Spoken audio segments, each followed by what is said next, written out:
Good morning. Welcome to this week's episode of Elevate Your Coaching Business. The one thing that coaches talk about all the time is how do I get more sales? How do I get more clients? And there's one thing that you absolutely must do if you want more sales. Like this has to be an absolute non negotiable. This is more than just a strategy. It's going to be the bread and butter of what you do. So if right now you're like, I want more sales, I want more sales, I want more sales, and you want to make sure that the rest of 2024 is an absolute killer for you, that you make the most amount of sales, support the most amount of people, create the biggest amount of impact that you've ever done, then this is the one thing that you've got to do. So for those of you that don't know me, I'm Joanna Halloran and I'm a business mentor and I support coaches to be able to create consistency in their business with clients and cash coming in the door. And there's this one thing that I teach every single solitary time. So what I'm teaching you is exactly what I do, and it's what I make sure my clients do so that they can have consistent months. I just had two clients that had 15K weeks. One person had a 15K cash week and the other person had a 15K sales week. 9.5 of that was cash. And it's because of this one thing that I'm going to teach you that supported them to do that. So grab a pen, grab a notebook, and make sure that you take notes. Because if sales is something that you struggle with, this is something that you need to know and needs to be a complete non negotiable for you. So, obviously, sales, everybody wants sales, right? I want sales, you want sales. The coach next door to you wants sales. It's what everybody wants. But it also comes with the thing of like, well, I don't want to feel salesy, right? I don't want it to come across as sleazy. I don't want, I feel uncomfortable taking money from people. I think that's a really common trait for coaches. And all of this stems back to how you actually view yourself and the services that you're providing for somebody. So if you're starting there and that's the feelings that come up for you, how are you going to attract people in? You're not, right? Like, because it's going to repel people, because you're not going to show up in a way that people can see you, can hear you, and want to be in the space with you to work with you. So, what do you do? What do you do to get connected with that? What do you do to fill up that space? The very first thing that you get to do is be very clear on why you're doing what you're doing. I was talking to my masterminders about this on Monday, to be connected with why you're doing what you're doing. And it might sound super cliche, but for a lot of us, we're results focused, right? So when we're not getting the results that we want in the time frame that we want, what happens? We start to feel really insecure, like we can't do this, like it's really hard. Why is it so hard for me and not so hard for somebody else? And you might find that you're getting distracted by trying to create new offers, create new services. You might all of a sudden start feeling confused about what you're going to post online, confused about how, you can support somebody, because your mind gets full of so many different things. But when you're connected with why you're doing what you're doing, you show up in a different place. Like, let me give you an example. If you're standing in front of somebody, right, just say you meet them in the shop and they're talking specifically about the problem that you solve, right? So for me, if I'm standing in shop and I start chatting to somebody and they're telling me about their business, and that business is really slow, and that they don't seem to have a lot of clients coming their way, and I know that what I teach supports them, why wouldn't I share that? So of course I would, right? Because it's a natural thing to do, right? Because we're helpers. As coaches, we're helpers. So when I know and I hear somebody that has a problem like that, and I'm like, well, actually, have you tried X, Y, and Z? Is this something that you had considered? I'm not actually selling, I'm supporting. I'm letting them know that here's something that's an option for you that can support you to get you what you want. Does that come across as salesy? No, right? It comes across as, oh my goodness, that's so nice. And then as you're talking about it, they'll be like, how do you know that? Or you'd share with them, this is exactly what I do. This is what I support people with. If you need support with that, come give me a shout. I'm more than happy to support you. So when you take it out, when you're in that space, it seems really simple and easy. Now ask yourself, what's stopping you from replicating that online? What's stopping you from replicating that? Struggling with that word this morning. Replicating that if you're on a launch, if you're showing up live, if you're on your stories, if you're out networking. What is stopping you showing up like that? It's going to be how you think about it, right? It's going to be the fact that you're making it about you and not making it about the other person. Because when a situation happens upon us, like one I just described to you in a shop, you haven't curated that, right? So it has come to you. Therefore, you're open to receiving it. But guess what? as business owners, we have to be always open to receiving as well as giving. We have to be able to do both. But for us, because we've chosen to be in business, we have to start with the giving. So we can't make it about us, right? We cannot make it about us. We cannot make it about, the beliefs that we've chosen to hold on to about how we're showing up.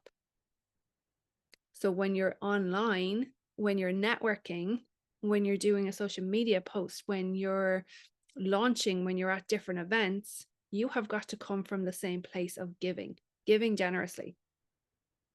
Somebody has a problem, you know that you can solve it, you share. That's giving generously. It's an invitation for the person, right? They don't have to receive it. That's their choice whether or not they do that. But let's now move to another place, because the reason I started there is because that's really important. Because for the next bit, that is like a complete has to be done, without having that bit in place, the rest won't work. So you may have heard me saying multiple times before, it doesn't matter what the strategy is. The strategy will never work for you if you are not fully committed to it, and if you are not willing to let go of how you think things should be, if you're not willing to let go of things needing to be a certain way, if you're not willing to let go of you being comfortable with how you want it to go. Because the shift is going to happen internally to you to make the strategy work. Now, you'll hear people saying, well, what do I have to sacrifice? It's not about you sacrificing. It's about, is this what you want? Do you want to have a successful business? And the answer is always yes, right? It is. It's always yes. So then why is it a sacrifice? Why is it not, I'm releasing what's not working for me so that I can have what is?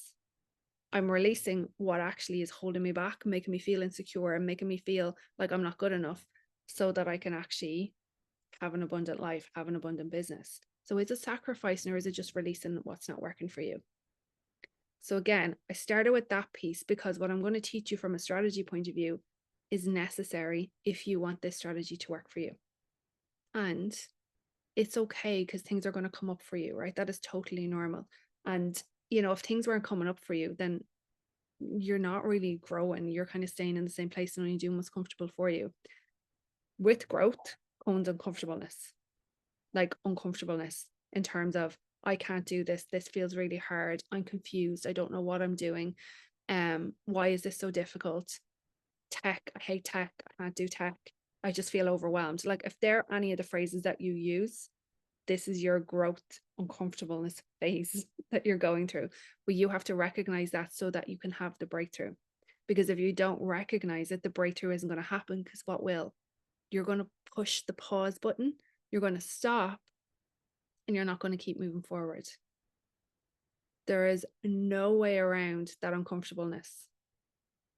There is no way around it. You have got to go through it.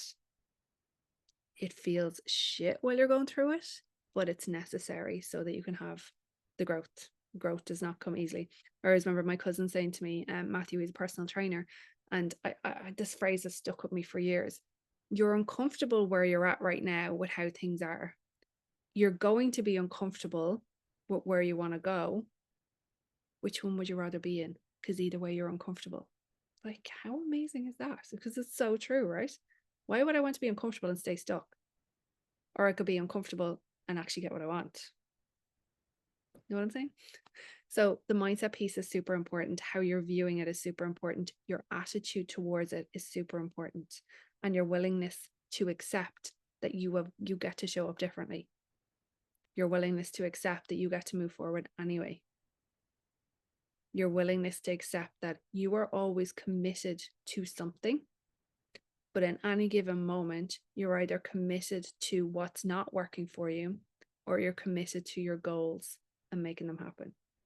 That one was a game changer for me, because every morning I sit and I stop and I'm like, okay, today, what's my intention for the day? What do I want to make happen today? And then from that place, well, what's coming up for me, so that I can see if there's any beliefs coming up for me. Because if there is, I get to do something about them. Otherwise, I'm going to be committed to that story and that belief that I have and operate from that space. Doesn't matter how right I want to be about it, right? It doesn't matter how right I want to be about it. It doesn't matter how much my feelings might be making me believe that this is the truth. I have a choice in that moment. I can choose my story and my beliefs and that side of uncomfortableness so I can commit to that. Or I can look over here and go, there's my goal, there's my vision, there's my dream. It feels uncomfortable to go there because I know it requires growth. My God, am I committed to that? So you have a choice, okay? You have a choice. Might feel like it, but you have a choice. So the strategy piece that you absolutely must do if you want to absolutely crush your sales for the rest of 2024, mindset piece first. The next bit needs to be a non-negotiable. I have yet to have a client come to me that has this bit nailed down. So that's telling you something, okay? That's telling you something. The one thing that you must, and I mean must, focus on if you want to have incredible sales, like absolutely crush sales, is leads. Now, if I was to ask you right now, how many leads do you have? Do you know? So I'm not talking about followers on social media, nor am I talking about the number of people on your email list. I'm talking about actual leads. Do you know how many actual leads you have? But hazard a guess and say no, because a lot of people don't, right? Because there's cold leads, hot leads, warm leads. So when I'm asking you how many leads do you have, I'm talking about the ones that you're actually in conversation with to convert to a client, their leads. How many of them do you have? If the answer is none, then how are you going to make sales? If the answer is 2 or 3, great, which is great, and we want to up that. So if your focus up until now has not been on leads, but it's been on sales, you've completely missed the entire runway. You've been on a plane to take off from the hangar without running the runway. It's not going to work. Where's it going to go? It's going to go nowhere, right? So you need to give yourself that runway. The leads coming in are really important. Do you have a strategy right now to actually bring in leads? If the answer is no, then that is something that 100% gets to shift. Because if it doesn't, the struggle is going to remain. It isn't going to change. Nothing can change that. Now, in terms of bringing in leads, how can you do that? Well, first of all, you want to be doing it on a consistent basis. Because if you think about it from like a funnel point of view, if you're not filling up the top end of the funnel, which is your leads, and then but you want sales to come out at the end, how's that going to happen? Because we know there's a drop off, right? Plus we know customer journeys are different. Depending on the buyer type, customer journeys are different. And depending on what type of coach you are, the customer journey is also different. So if you think of somebody who maybe, for example, you're a mindset coach, the journey that you're going to bring people on is going to require multiple touch points with them because it's a mindset shift. So somebody might be committed to having a particular life, but the mindset shift to actually get there is going to take a different amount of time, right? Versus somebody like me, say, for example, who's a business coach, I need a different touch point with people. Because if you're in business, you're actively looking for a solution. You're going to see who's going to give you the best return, right? That's how it goes in business. So my touch points need to be slightly different. But understanding that supports you. But if you're not filling up with leads first, it doesn't really matter if you have the customer journey nailed down, who's coming into it. So what are amazing ways that you can actually get leads in every week, every month, consistently? The first one is, people are going to say freebies. I'm going to say they're grand, but you need to be very clear on what your freebie is. Like, you need to make sure that it is actually supporting the wants of the person. But not only that, you've got to have a mechanism for getting your freebie out. Your own social media platform is not sufficient. That's not sufficient for getting your freebie out. Because in any given week, like the first week you put it out, you might get, you could get 20, 50, 100, a couple of hundred. But what then? What then? Do you have a system in place to be able to create a quantity of freebies? Probably not, because if you're not making consistent cash, then you're not going to have that system set up. So that's not a viable option. It's also not where you want to be unless you're hitting those consistent 10 plus K months, right? So what are that is one way, don't get me wrong, but what are other ways that you can do it? I'll tell you now, some of my favorite ways are to go live with other people and then to share your freebie, right? Keep the same freebie, but to share it. So go live with other people who also support your ideal client. My absolute favorite is to create big collaborative events, because okay, they might take 90 days to set up, but in the grand scheme of things, that's not that long. Like if you knew you had an audience full of ideal clients who were a mixture of warm and hot leads, would you want that? Yeah, you would. I know I did. And it's completely changed the game in my business. So that's one of them.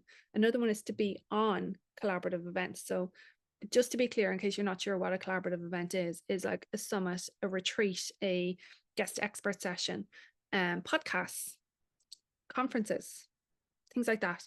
Anything where you're collaborating with somebody else and you and them are being put in front of each other's audiences is collaborative. So they're incredible.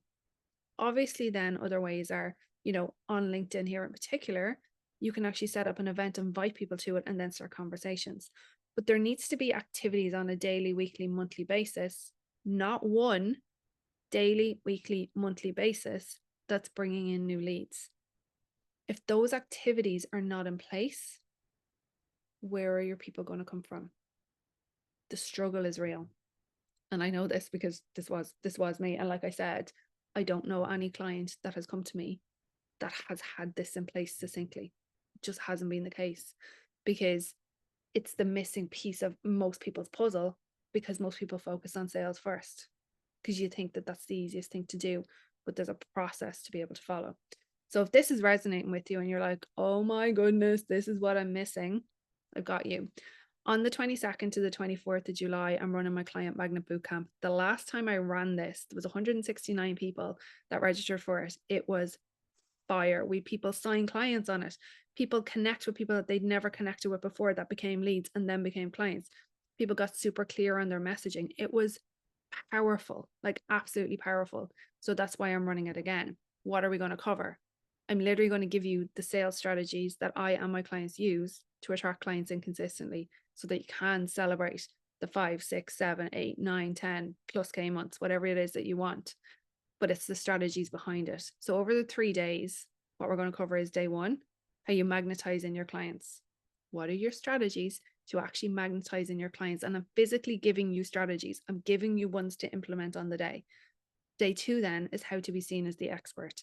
So I'm like, I hear this a lot all the time, is like the coaching industry is really saturated.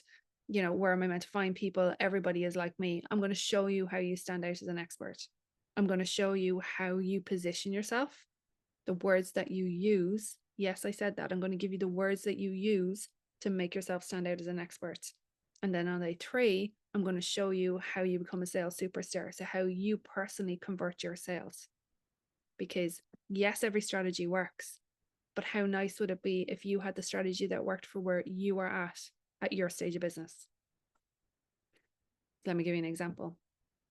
If you, up until now, have had inconsistent sales calls, and I was to ask you to go pitch live at a launch to 60 people to sell your program, would you do that? Most people would say no. So that's what I'm saying, to have sales strategies that meet you where you're at, where your business is currently at. If, however, you're seeing having sales calls consistently and they're converting, but you want to do it on a higher volume, then I will give you a strategy to make that happen. So over the 3 days, I'm going to show you the exact sales strategies that I and my clients use to attract clients in consistently. The link is here, so make sure that you click it. If you have any questions at all, come on over and send me a DM, and I'm happy to have a conversation with you about it. But I cannot wait to see you on the Client Magnet Bootcamp. We are 11 days away from it starting. It's a sign, 11/11. So make sure that you jump on board, and I will see you then. Have a great day. Bye.